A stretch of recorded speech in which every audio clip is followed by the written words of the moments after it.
Understanding the word neon is key to understanding its sustainability.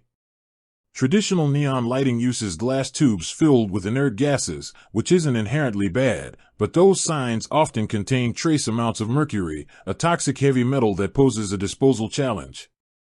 They also consumed a high amount of energy. The truly sustainable feature comes from what we now call eco-neon or LED neon. This modern alternative is what gives the color its sustainable reputation.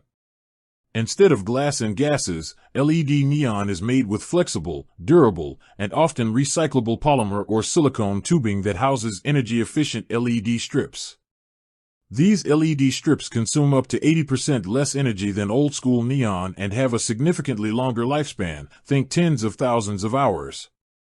No mercury, no toxic gases, and the components are far easier to dispose of or recycle as electronic waste.